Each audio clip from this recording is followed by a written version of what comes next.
Hi, this is Emily Saliers from Indigo Girls, and you're listening to Rainbow Country.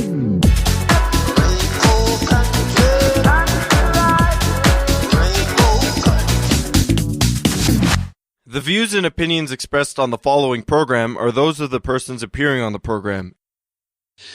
Today on Rainbow Country, queer, trans, Muslim playwright and performer Bilal Baig joins me to talk about their new CBC and HBOmax series, Sort of. All that and so much more in episode 276. So, stay tuned for Gay Talk Radio right here on Rainbow Country. Hi, I'm Simone Denny. Hi, I'm Mary John Tory. I'm Joey Lamar, best-selling author of Mambo Lips and Salsa Hips. You're listening to Rainbow Country with Mark Tara.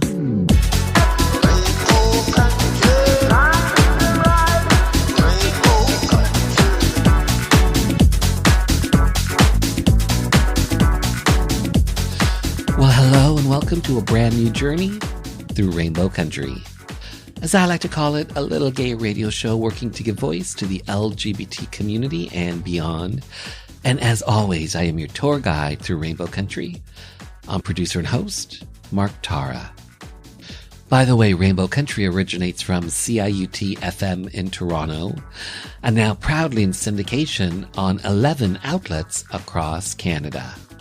So whether you're listening in the Yukon, British Columbia, the Prairies, the Maritimes, Ontario, even down to Buffalo, New York, and online.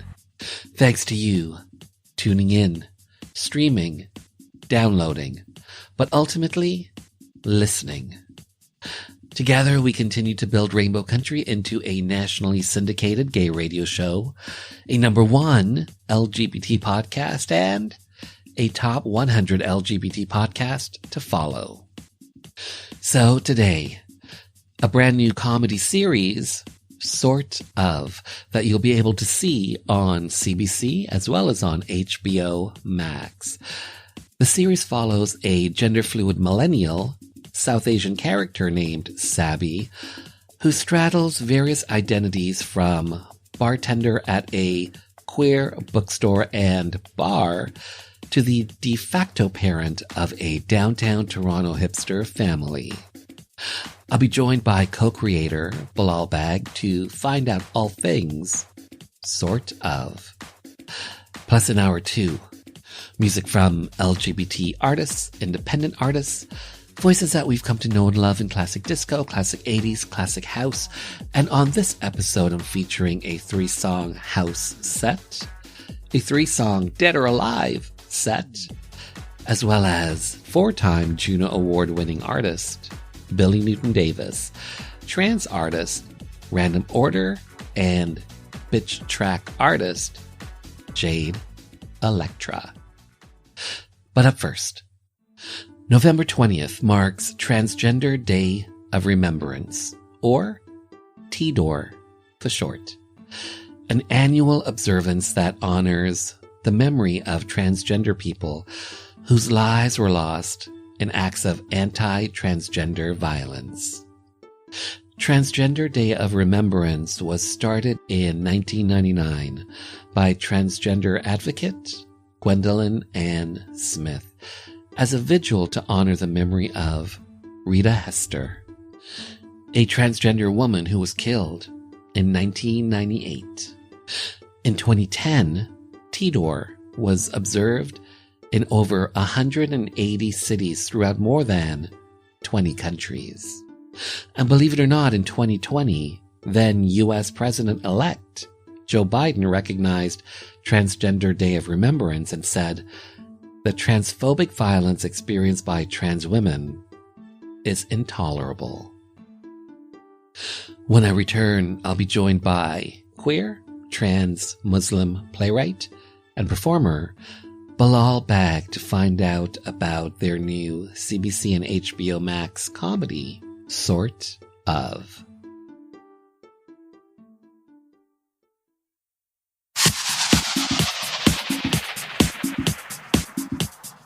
Hi, everyone. This is Mark Tewksbury, Olympic champion, leader, humanitarian. You're listening to Rainbow Country with Mark Tara. I'm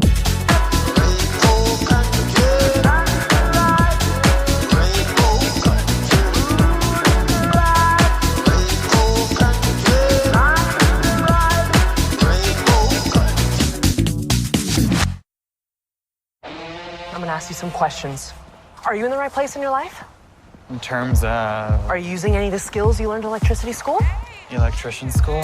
Are you happy living with your straight-ass sister? Get up, it's the middle of the day. Dating your homo-ish boyfriend? Oh shit, he's cheating on me. And he went back to women. What are you hoping will happen? They just keep being the way you are and everything's magically gonna change? I'm a nanny.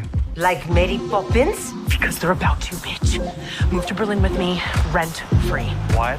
Who are you exactly? I'm here to take her home. Is this your nanny? You want to talk about yesterday, don't you? You're so real. I'm glad our kids have been exposed to you. I'm glad I exposed myself to them. Because we fired you? I wouldn't exactly call it a firing. Can you tell me what about working at Bar Book specifically interests you? Your after-hour dungeon nights? That's not us. Yeah, it is. Have you ever worked at a bar before? As a job? My gender studies prof is constantly imploring us to dismantle the binary. Totally. Do you know how to tap a keg? If you're a part-time nanny and a 4 times a week bartender, your life needs this. Berlin is like totally queer everlasting freedom. Hey, stranger. Everything in the galaxy is one thing becoming another thing, and Say that you are a stupid liar. Stupid liar. we are all in transition. Pretend I'm your mom for a second. Seriously, role-playing? Mother, I am not boying up for them. You good? There are consequences to our actions, Subby. Things are gonna get worse unless you seize every opportunity to be your fullest self. The people in your life who are going to love you, they're gonna love you anyway. You wear makeup and care for children. If you're not a girl, what are you? Hey, stranger. Bilal Baig, hi, how are you?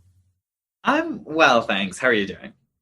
I am good. Thank you for being here, to have your voice, your story be heard by the LGBT community and beyond, especially to talk about a little something called Sort of. This is a new TV series on CBC as well as on streaming on CBC Gem. First of all, how excited are you for this series, this original series? Sort of.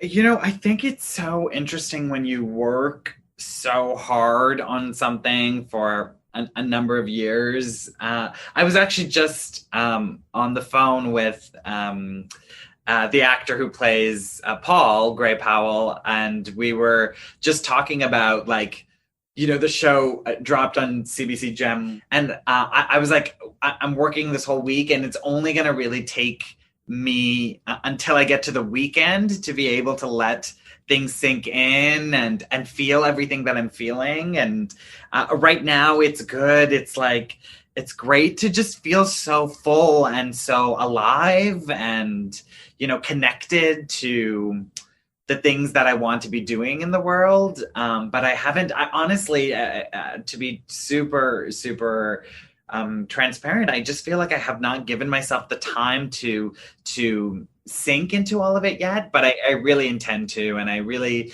intend to celebrate in the ways that I can, because I recognize that this is a real cultural moment, and I'm so thrilled to be a part of it. Sort of was part of TIFF 2021 on the industry side of things. Have you been part of the Toronto International Film Festival before? No, I hadn't. And this is your first time. What a way to make an entrance.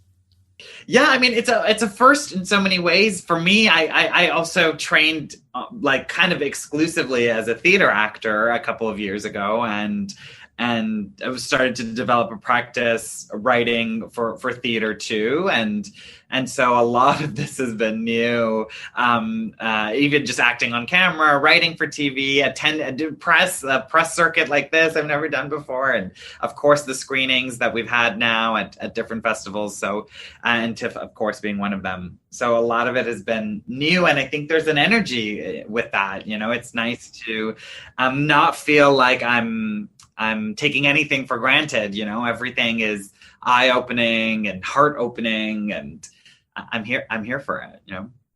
And how was the response at TIFF?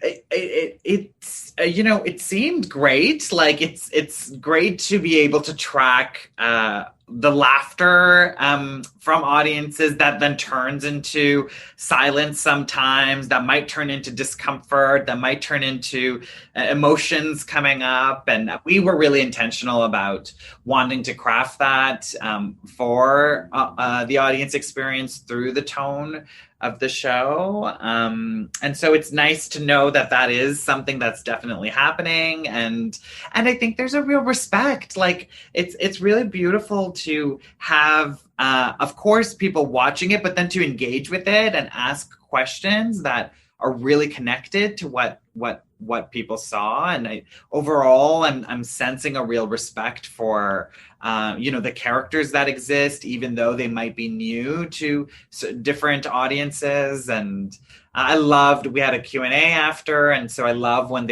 that we can have those moments of actual engagement and connection between art and audience. And then, of course, to share it with, there were so many of the principal actors who were on stage with me that night for the Q&A. And that meant a lot because we got very close as a cast, and they hadn't seen it. They had shot it almost a year ago. TIFF was in September. And so we had wrapped in December of 2020. And so it had almost been a full year before they were able to see the first 4 episodes. So it meant everything to me to experience them experiencing their work for the first time after so long. So the story that you're telling in Sort of, what is the story that you're telling? Sort of is a show that follows its lead character, Sebi, who I play, as they really are moving through every sort of aspect of transition in their life. Currently, they're a millennial, mid-20s, trying to figure out who they want to be in the world, what their relationship to work is like, to their own family, to friends and lovers. And it's a piece that's really interested in seeing what it means to evolve as a person on this earth, and it tracks the growth of all the characters as they each move through a transition that's different. You know, Sebi's mom has recently stopped working and has time on her hand, and we're looking at what it means for a woman of her age, a South Asian woman of her age, to be moving through a transition, as well as the kids that Sebi nannies for. They also go through a change over the course of the season. And so we're really just, that's the lens of the show, is just looking at what it means to embrace change and actually step deeper into yourself. So you and fellow actor and writer Fab Filippo, the two of you created the series. Is it fair to say that the series stems from the time that you worked as a nanny? It does and it doesn't. It definitely was the first thing, one of the first things where we started to kind of see the world a little bit. We were both kind of tickled by what it could mean for someone like myself and the identities that I hold. You know, walking down an upper middle class residential street in Toronto with 2 kids, like there was just something we hadn't kind of seen yet. maybe something about reinventing a bit of a nanny kind of character or trope, but really it started there for sure, and then really did evolve when we started to continue to share our lives with each other and the people in them, that then started to loosely inform some of the other characters. And then by the time we got to the writer's room and we're working with a bunch of different brains on this, we really started to see the world flesh out, and it really became important to us that Sebi's definitely not defined by their role as a nanny, while it is an important part of their life, and there's a clear, deep connection to that family that they care for. There are so many other facets to this character, and we all were really invested in letting the audience into who this person is, especially as somebody who's a little on the quieter side of life and guarded and not always saying exactly what they're thinking. So I mentioned earlier that the show is will be on CBC TV as well as on streaming on CBC Gem. So talk to me about how you guys created a short little film, a 4-minute sizzle reel that encapsulated what sort of would become, that ended up circulating around CBC, the show ended up landing at CBC. How did that little 4-minute sizzle reel get created, and how did it get into the hands of the CBC? It all really started through and from the producers at Sienna Films, Jennifer Quadra and Laura Perlmutter, and working really closely with Fab and myself, determined that making a sizzle would actually be more in service to what we wanted to do with the show versus spending our time and money into a pilot script, because one of the big things about the show is the tone that we're exploring, which is not neatly boxed, just like our characters aren't neatly boxed. And so they really thought that if we are able to capture the tone of the show by shooting a couple of scenes. Also, it was, I found out kind of after the fact, which I was grateful to not know going into it, but they needed to kind of use the sizzle as almost like my audition for other networks, because I had no experience in acting for TV, and so they needed to show that that this could be a possibility, that we aren't just creating a character and then we'll struggle to find that actor and it'll never happen, but that we've got it all right here. And so shooting it, we did it over 2 days, shot a bunch of different stuff, and then trimmed it down to that 4-minute sizzle. And a couple of the cast members who are part of that sizzle are totally a part of the series now still. And it was really a chance for Fab and myself to get to work together, not only as co-writers, but in the director-actor dynamic. And that was really informative and helpful in terms of, again, as somebody who hadn't really done this before, to prep for what it could mean to then lead a series and in a shooting schedule that happened during the pandemic. But the CBC of it all was we knew this was a Canadian show. It's shot in Toronto. We always wanted Toronto to be and feel like Toronto, and so it's another character. Yeah, absolutely. And it also, we get to see the city in different ways through the show too, the different parts of it, Queen West and Parkdale, and where the queer stuff is going on. And then, of course, there's Little India plays as well in different facets. The family home is in a residential kind of Bloor Westy area. So there's lots to kind of explore and show in the city. And so it made sense that the national broadcaster would be a great place to try to pitch this to. And it was off of the sizzle and a couple of pages of writing that Fab and I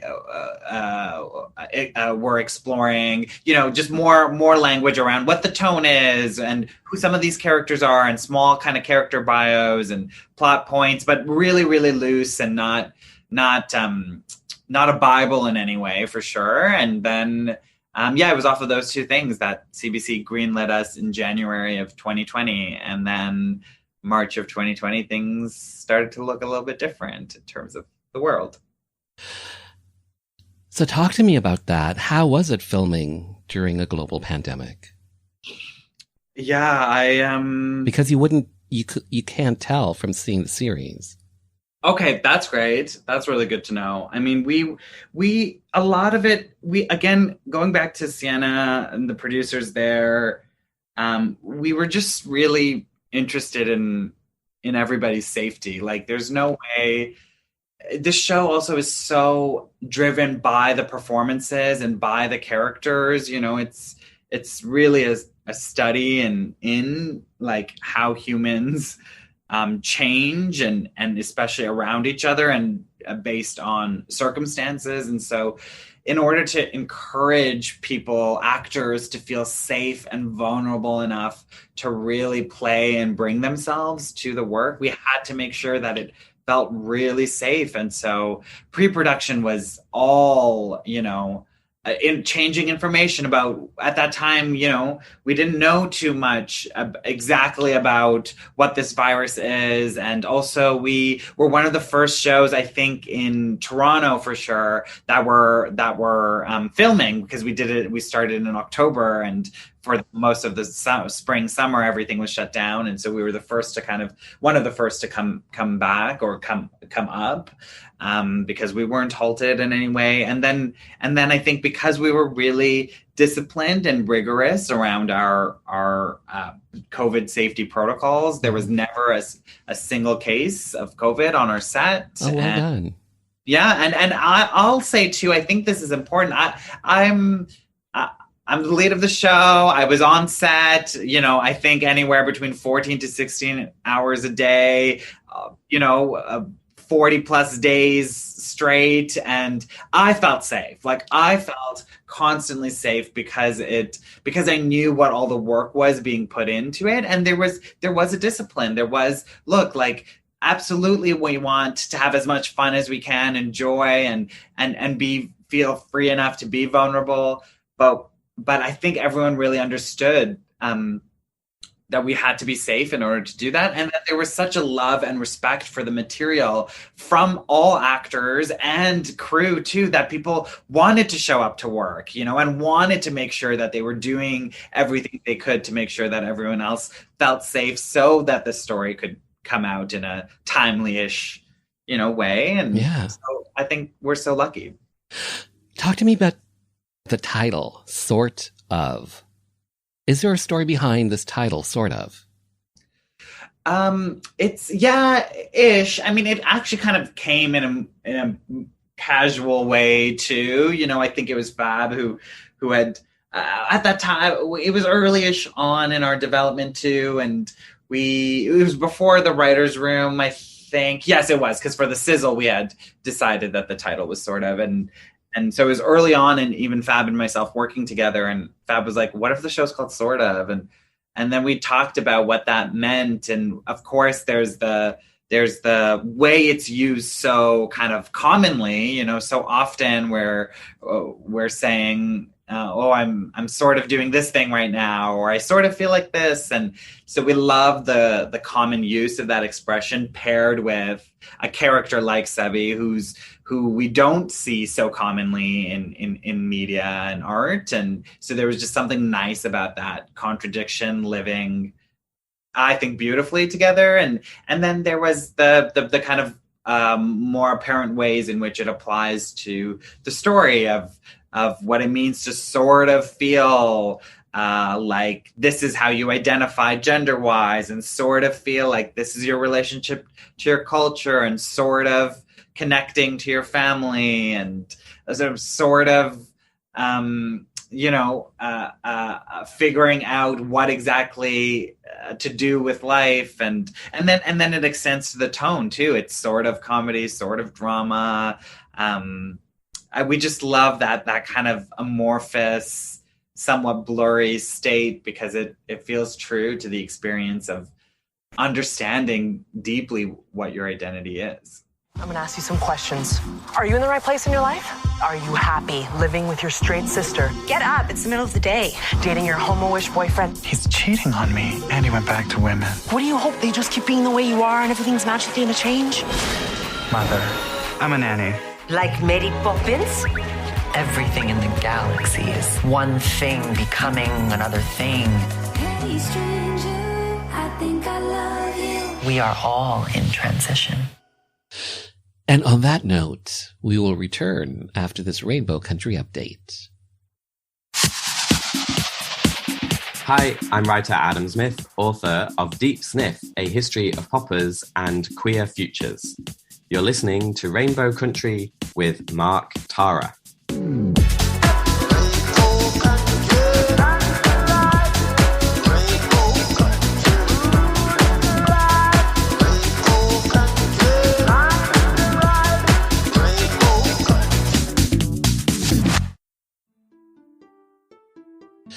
So, a couple of weeks ago, Peter B., who listens to Rainbow Country on CKCU FM in Ottawa, commented on episode 273, Triumph Rock and Roll Machine. He writes, quote, "Thank y'all. This is yet another example of great community. Community radio is important." Unquote.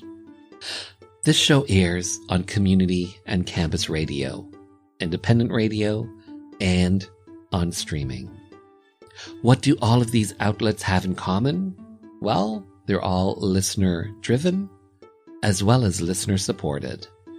Where else but on Rainbow Country, on this very outlet, will you hear conversations on trans issues, LGBT politics, celebrity interviews, not to mention spotlighting LGBT and indie artists. So, if you are able to, please consider making a donation to this very outlet you are listening to. And if you're listening on the edited podcast version, consider making a donation to your local community and campus station. Let your voice, let your support be heard. Hi, my name is Joanne Vanicola, and I'm an actor and a writer, and I was first on Rainbow Country with Mark Tara on discussing the massacre at Pulse Club in Orlando. I realized how important it was for our community to have a radio station, specifically for our issues, to talk about people in the LGBTQ community and to provide an outlet for our stories, to discuss our politics, culture, and give voice to the issues that matter to us, and of course our artists and the things that we do globally, and talk about culture. And without people like Mark Tara providing a space for this with a radio show like this, then we wouldn't have that voice. So support, tune in. Thank you.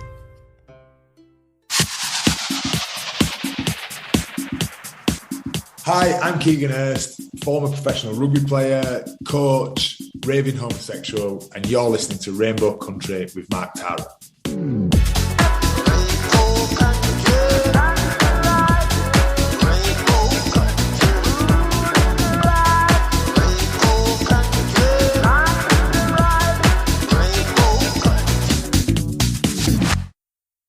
So you are a writer, you're a playwright, you're an actor. In 2018, there was a joint production by Buddies in Bad Times and Theatre Pass Marai for a play of yours that you wrote, Akabasha? Achabacha, yeah. So how important was it for you to have this play be put on? Talk to me about that.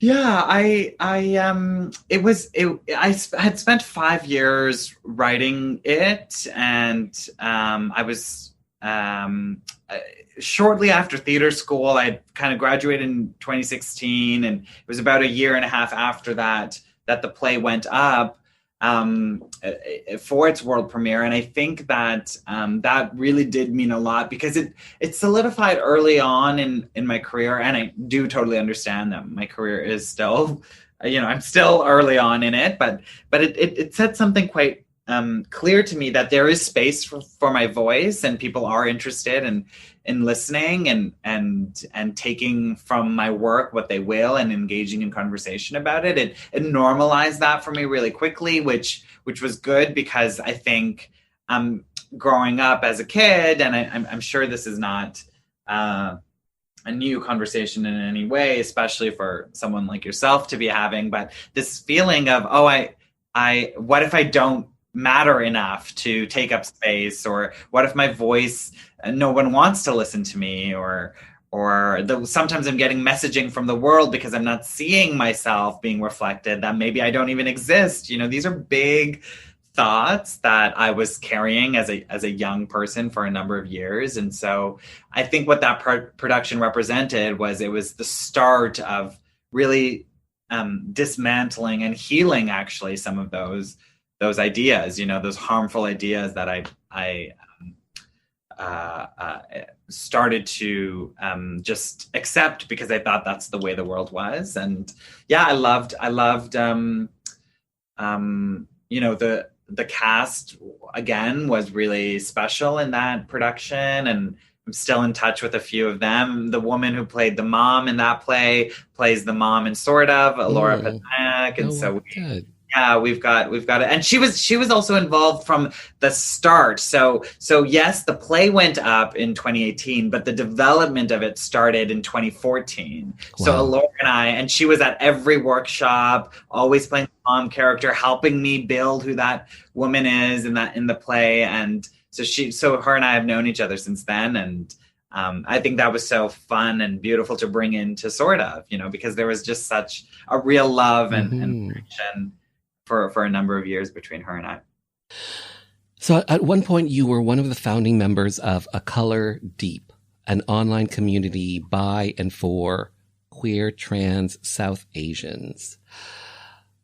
Why was it important for you to help create A Color Deep? Was it to foster a place where you and others can have a voice? Yeah, it really did come from so I joined the collective, and then there were two people who were kind of leading it initially, and then we really decided on this kind of collective model of leadership and decision making. But the thing that I felt really attracted to when I met the two folks who had really kind of conceived of this idea of a virtual, initially it was only going to be an online space for queer and trans South Asians, and then extended to both online and in-person events.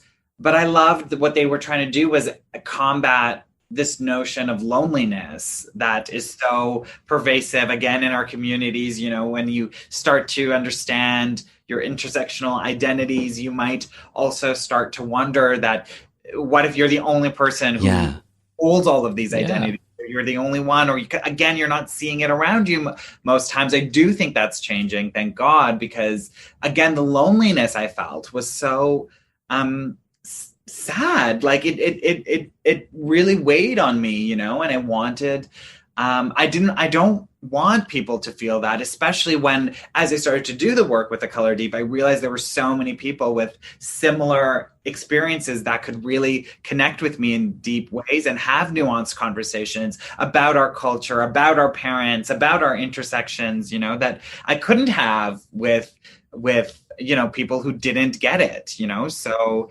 really it started from that place to really try our best to dispel ideas around loneliness that you, and if getting to in-person events is hard for you, it's why the virtual space existed, because it was about building community just through, engaging in conversations on the blog or reading articles from other queer and trans South Asian people. And then of course the experience of starting to organize, community events like picnics and cabaret events like that. That stuff really was the epitome of bringing people together to combat this notion of loneliness. And so that it mattered so much. And I'm so grateful for the time that I had working in that space, because it opened up a lot of, it opened up my channel channels into the nonprofit community work that I still do now. You know, one thing always kind of led to another, and it really opened me up to lots of community members. And I feel so, there's a real, you know, just recently with Sort of, we did an event only for queer and trans South Asian folks. We did a screening of the first episode virtually, and then had a chat, myself and all the people who were there. And it was both a Toronto and Vancouver event. And so many of the people I recognized. And so I really feel connected to a community. And I think that really started with my work at A Color Deep. And was that the time when you were mentoring youth for theater as well?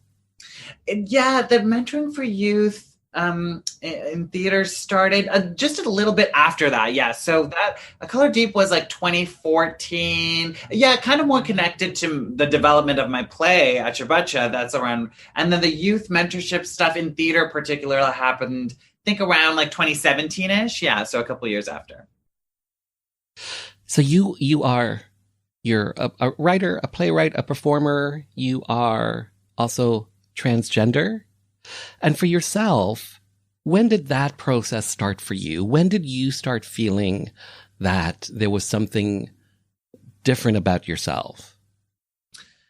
I think it might again be a bit of a classic answer, but I know as a child, quite young, I had an affinity for my mother's bangles and her clothes, and my sister too. And I just thought these were really pretty things. And I really was inspired by people like my mother and my sister. And I thought they were really beautiful, and I liked how they carried themselves. And that, I don't think that ever really went away. It just kind of faded into the background a little bit as I was trying to understand who I was. And it was an experience that took some time, because I didn't know that one person could be so many different things. You know, messaging again, I think in our world so far has been, hey, look, if you've been born into the world in this way, this is who you are forever, or you're of this faith, you're of that faith forever, or, you know, and then it was kind of just after college where I really started to embrace my relationship to my gender, and that it was changing, and that I was okay with it, and I was actually really open to it, because it was making me feel really certain about myself and really good about myself. And so yeah, that would have, so you know, the stepping in deep into my relationship to my trans femininity, I would say, has been a shorter journey, like about kind of within the last 4-ish years. But the feeling of knowing that I felt like multiple things has been with me for, I don't know, at least 2 decades, if not maybe a little bit longer than that. And in 2021, how are you feeling? Just about myself, or about life and the world. About yourself, and how you see your gender identity in 2021, because it really has changed. Yeah, I mean, I think I feel the most certain about it than I ever have, and I think a lot of it does have to do with the way my personal and professional life have really been informing each other and building on top of each other, and to have the show come out in this way and to be received in this way really sends a clear message that we have the capacity to be loved and to experience joy and pleasure and respect, and still to work hard to and still to not know things, and that to be open to things changing, and they might, but right now I feel really firm in my trans femininity, and my queerness, and my brownness. Yeah, so I feel really fortunate about my personal evolution, and what I also like about myself is that I stay curious. You know, I'm not ready to lock myself into anything until I really feel out who I am in this world. I'm continuing to do that. And so it's a lifelong process. Yeah, I'm excited for it. Yeah. So I keep mentioning you are a playwright, a performer. You're also Muslim. You're also trans. You mentioned trans femininity. With your CBC show, sort of, you're breaking new ground through representation. People that look like yourself, little kids coming of age, growing up, can turn on CBC and they might see someone that looks like you and see themselves reflected through you. Do you see yourself, do you think of yourself as breaking new ground and as being a pioneer? I'm aware of it. I think it wouldn't be right to not acknowledge it in any way, because I know that a character like the one I play has not existed on Canadian TV in really any way, but especially as a lead character. And so I'm aware of that kind of groundbreakingness that is being talked a lot about in the media. But just for my own kind of relationship to my mental health, I don't dwell on these things. You know, they're great and important conversations for sure, but it doesn't. For me, it's really about telling stories and being honest about those stories and these characters, and that's the thing that I want to keep being in service to as an artist. And yes, but I think that they're so connected, because if I keep doing that, then that means more images can be created in the world through art that let other people know that they are seen and alive and they exist and they matter and they're beautiful and however they want to express themselves. So yeah, there's just an awareness of it, but not a I don't like to turn it doesn't define you. Yeah. And then putting that pressure on yourself, like how do anything after that point then, you know? I'm a pioneer. Where do I go from there? Your play Akabasha. Are you looking to bring that to film? To TV?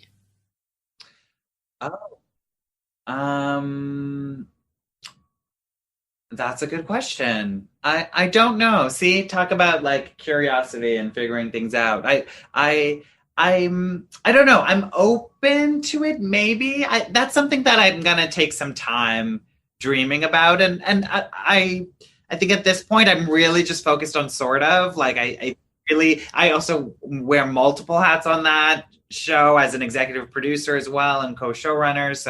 So it is quite time consuming. And then when I'm not doing that, I want to either be living my life personally for fun and joy, or keep giving to the nonprofits that I'm still connected to. So between all of that, I'm like, that's what I'm focusing on. And then what's ever next, we don't know, but maybe if you and I talk again in a couple of years, that we might be talking about, you know, the TV version of Bacha Bacha. From your lips to God's ears. In regards to CBC, how have they been in regards to a home for you and sort of? They have been, you know, the word that keeps coming up is respect. You know, I think that there's been a real effort to make sure that the notes that they're providing us are grounded in the context of the world and the characters that we are building. And so nothing has ever felt like coming out of left field, like, oh, we actually want you to apologize, or like to soften the existence of a certain character because it's too much for our audiences or something. Like nothing like that has ever happened, and I'm so grateful for that. It was one of the fears I had just around working in these bigger institutions and networks. Like it's not the same as the smaller independent theater stuff that I was doing up until that point. And so I really just appreciate that there's a real clear line of communication between us. I think we have respect for the way they work with us and vice versa. And I think this is a great home for sort of. And I also think that having producers from Siena, they're also always a part of these conversations. And so I think because Sienna was on board to make the sizzle happen, and then CBC joined, you know, so Sienna's always kind of felt like we really feel like the core, and then of course the networks are supporting us and working with us. But it's good people all around who are really trying to do this work with integrity and an open heart, you know. And the world will see it through HBOmax. Yeah. That's kind of crazy. Yeah. That was another kind of great marker in what it meant to create a show like this and to start to get a sense of the world feeling ready for it, you know, or feeling hungry for it. Like that a streaming service like HBOmax came on board meant, yes, that more people would get access to this material, and that, again, that's really powerful given what we're trying to do with the show. So when audiences do see Sort of, what would you like your audience to come away with after seeing the series? It's kind of really simple for me. I just want to really be part of this movement that acknowledges the existence and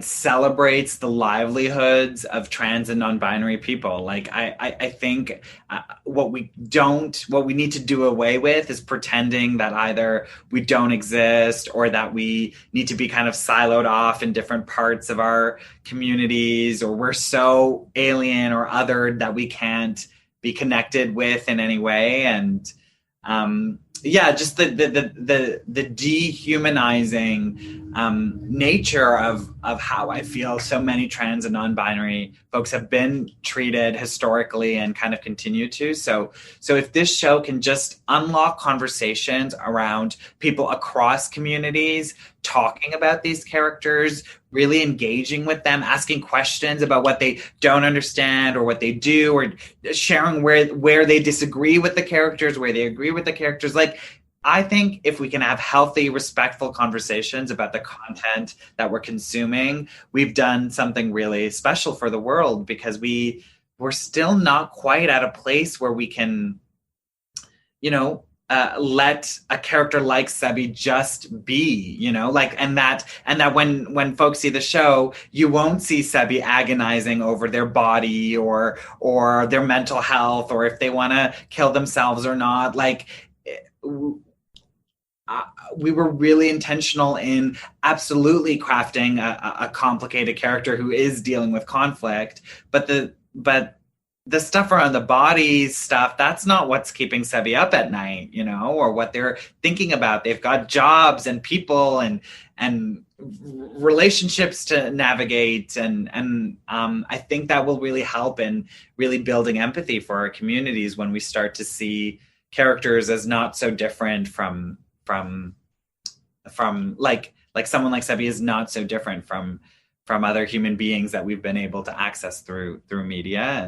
And yeah, so my hope is that we just honestly engage with the show, and we don't fear it, or we don't shut it down because we're nervous or scared or it makes us uncomfortable, but in fact we lean in and really try to see what we're trying to offer with the show and the characters, and really reflect on what it means to be a part of helping someone see themselves, seeing yourself. These kinds of conversations, I think, are so healthy for us right now, and I really wish we can kind of investigate these ideas around what it means to really acknowledge the person in front of you. I think that could be so good for our world going forward. Powerful words. Well said, well done, well made. Bilal Baig, thank you so much for your time. Thank you for being on the show. Thanks so much for having me. Have a great day. I'm going to ask you some questions. Are you in the right place in your life? In terms of... Are you using any of the skills you learned in electricity school? Electrician school? Are you happy living with your straight-ass sister? Get up, it's the middle of the day. Dating your homo-ish boyfriend? Oh shit, he's cheating on me. And he went back to women. What are you hoping will happen? That you just keep being the way you are and everything's magically gonna change? I'm a nanny. Like Mary Poppins? Because they're about to, bitch. Move to Berlin with me, rent free. What? Who are you exactly? I'm here to take her home. Is this your nanny? You want to talk about yesterday, don't you? You're so real. I'm glad our kids have been exposed to you. I'm glad I exposed myself to them. Because we fired you? I wouldn't exactly call it a firing. Can you tell me what about working at Bar Book specifically interests you? Your after-hour dungeon nights? That's not us. Yeah, it is. Have you ever worked at a bar before? As a job? My gender studies prof is constantly imploring us to dismantle the binary. Totally. Do you know how to tap a keg? If you're a part-time nanny and a 4 times a week bartender, your life needs this. Berlin is like totally queer everlasting freedom. Hey, stranger. Everything in the galaxy is one thing becoming another thing, and say that you are a stupid liar. I'm a stupid liar. we are all in transition. Pretend I'm your mom for a second. Seriously, role-playing? Mother, I am not buoying up for them. You good? There are consequences to our actions, Subby. Things are gonna get worse unless you seize every opportunity to be your fullest self. The people in your life who are going to love you, they're gonna love you anyway. You wear makeup and care for children. If you're not a girl, what are you? Sort of airs on CBC as well as on CBC Gem and on HBOmax. Hi, I'm Cameron Bailey, Artistic Director and co-head of TIFF, the Toronto International Film Festival.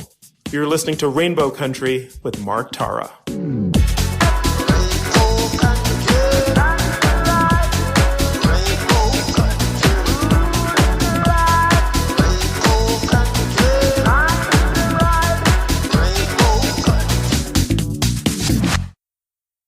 Bill 7, to ban discrimination in employment, government services, and housing, based on a person's sexual orientation, was up for a vote at Queen's Park. Most NDP and Liberal MPPs supported the bill, but without some progressive Conservative legislators backing, a divisive split could rack the province. 4 PCs decided to break party ranks to vote with their conscience and support Bill 7. Cabinet Minister and MPP Dennis Timbrell did it to show solidarity for his beloved brother, the well-known drag queen Rusty Ryan. And for me, a gay politician who was not yet out, I had to take a stand. We were known as the Gang of 4. I'm former Cabinet Minister and MPP Phil Gillies. The date, December 2nd, 1986, when LGBT rights came to Ontario.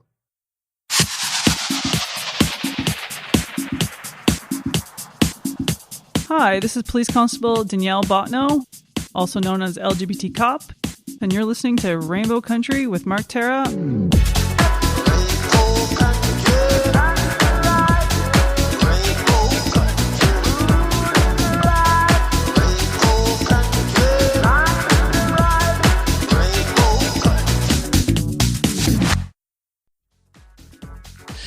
And just like that, this little gay journey through Rainbow Country has come to an end. For the full 2-hour episode, just head over to marktara.com where everything is connected and hit the archives banner. To keep up to date with the show, follow me on socials at Mark Tara Music. The podcast is available on all major platforms, including audible.com. And finally, I want to take this time to thank you for taking your time to be with me. Remember, stay well, stay strong, and stay safe.